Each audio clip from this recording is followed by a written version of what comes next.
Welcome to the IELTS Speaking Test Simulation, Part 1. Firstly, I'd like to ask your name. Mandy McIntosh. Hi Mandy, nice to meet you. Now please tell me a little bit about yourself.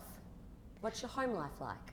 I live by myself in a beautiful part of Melbourne where I have lovely access to beach and community gardens, and it's a really pleasant life. Oh, very nice. And are you working or studying? I work a range of part-time jobs. Oh, excellent. So it mixes it up a little bit. It does. Now I'm going to ask you some questions about songs and singing. So firstly, did you enjoy singing when you were younger? Yes, a lot. I used to always sing in school concerts, and I sang in the choir and I sang in a Stepford, so yes, definitely enjoyed my singing. Oh, nice. And do you sing now? I do, mostly for myself. I haven't sung for others for quite a while, and I certainly haven't sung in a choir for quite a few years, but it's such a pleasurable thing to do, singing with others. Do you think you might do it again one day? Without a doubt. Yeah? Yeah, really enjoyed it. And do you sing in the shower?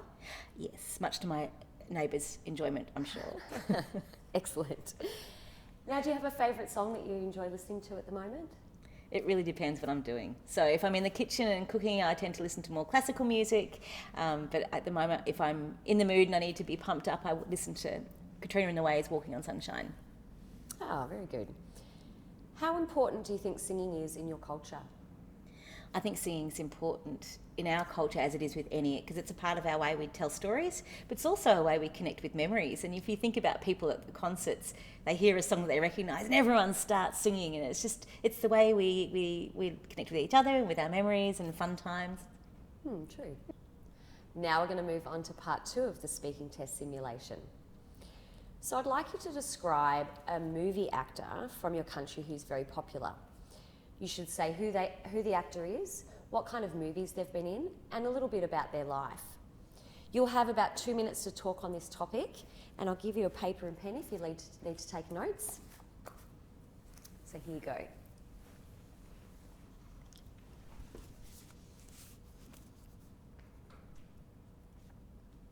Thank you.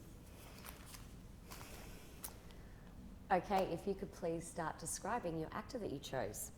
The actor I've chosen is Hugh Jackman, who is a much-loved Australian actor who originally came to our attention when he was on TV and met his wife, Deborah Lee Finesse.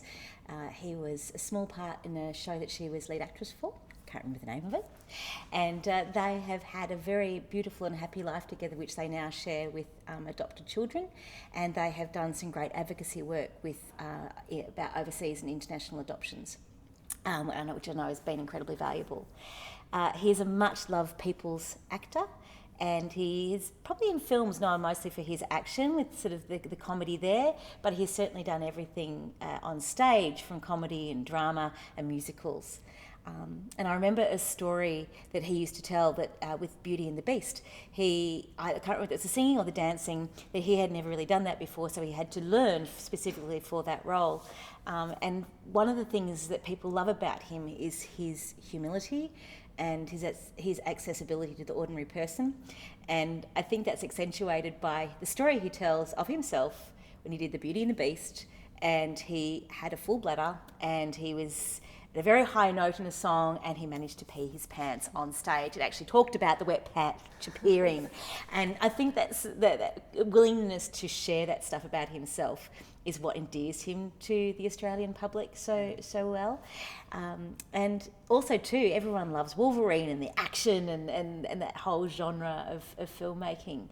And I know of people who have worked with him on the Greatest Showman tour that he's done, and also I think the Australian something or other that he did previously.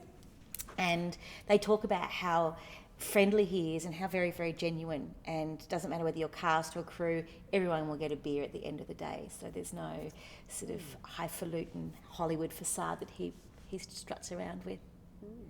And I think that's why we like him so much here, because we are able to see his life via his Instagram posts and his dogs and his love of nature. Oh, great. Yeah, he sounds wonderful. To read up on him a little bit more.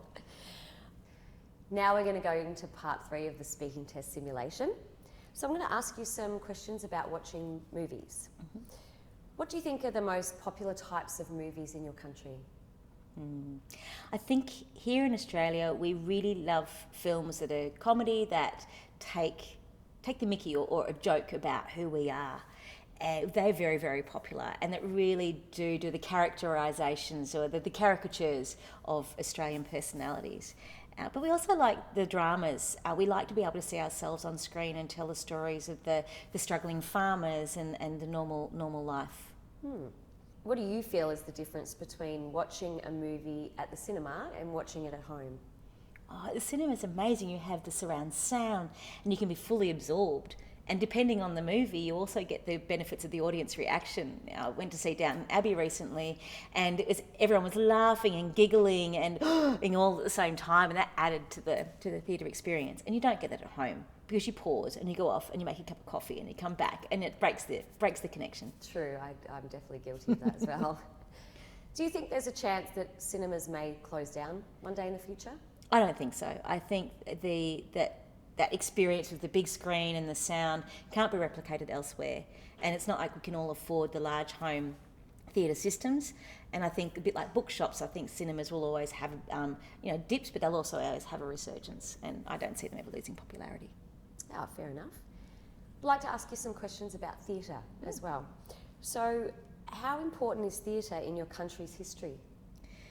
Theatre can mean many different things, and basically it's a form of storytelling. And I think we've always had theatre. We've had immigrants in our country who have shared their stories through plays and theatre in a very rustic and rudimentary way. And even the First Nations people tell their stories in what can only be described as theatre, where they're getting up in front of people, and whether it's song or dance or spoken word, share stories. So theatre's always been important, and it just always hasn't been on a stage with a curtain. And do you think theatre should be run as a business or a public service? I think it needs to be publicly accessible, and I think there needs to be a public service element, but the only way for it to be viable is for it to have a business model. So I think I've got a little bit of a foot in both camps. Okay. And how strong a tradition is theatre in your country? Like I said, I think it's always been a part of our country. It's a part of our way before film and before television of being able to tell stories, and certainly people from immigrants from the UK would come and have their moments on stage and tell stories that were familiar to them, the classics, and that's sort of morphed and grown into Australian productions now. And do you often go to the theatre yourself? I do try to go as often as I can, absolutely, and try to get to small theatre as well, not just the major theatres. Do you have a particular theatre production that you would say is your favourite? I have just seen Come From Away, and I think it is a show that really allows people to explore concepts and ideas around a very difficult part of our history, and it has the element of psychological connection through memory of 2001 with the 9/11, but it also tells it in a very accessible way so that we can connect with the characters but not feel so drawn in that we're absorbed by the crisis and be re-traumatised. So it keeps that very, very safe distance between the real and the imagination. The creators have worked beautifully with the cast, and the thing that I really enjoyed was that there was me on stage, and that's something that we often don't get to see. We often get to see a very plasticised version of humans, and we don't necessarily get to experience theatre that we can imagine ourselves being part of. And Come From Away is actors that look like me and my neighbours, and so I think that's something that's really been a worthwhile piece of theatre to see. Do you think it's interesting that movie actors are celebrities, but then musical theatre or theatre actors don't seem to have that same attention? We have very much been consumed by celluloid popularity. And I think it's just as you've said, that we don't have that same sense of connection to, or the visibility of musical theatre people. They work very hard, but we don't necessarily see them in front of the cameras. And I think that cinema or film actors are always there. They're always in front of their audience. They have a constant presence in people's life in a way that theatre performers don't, or musical theatre performers don't. And I think there's a crossover between dramatic theatre performance and screen acting, and in a way that music theatre doesn't necessarily have. And do you think that musical theatre is generally more popular than dramatic theatre? I really think it depends on the audience. I think when you have a very classically minded audience who you have your academics, you have your professionals, they tend to go towards the more dramatic theatre, and I think the people who are likely to go to the slapstick television is the ones who are probably more likely to access. And I'm making some very broad generalisations, but I don't think you necessarily find the people at Melbourne Theatre Company necessarily subscribing to the more light-hearted shows like Mamma Mia or Charlie and the Chocolate Factory. I think people are looking for light-hearted entertainment to take them away from their world, and I think dramatic theatre is really for artists. And I remember hearing a conversation which really questioned whether that style of theatre even reaches anybody beyond its own four walls. Oh, great. Thank you very much for your time, Mandy. That ends our part 3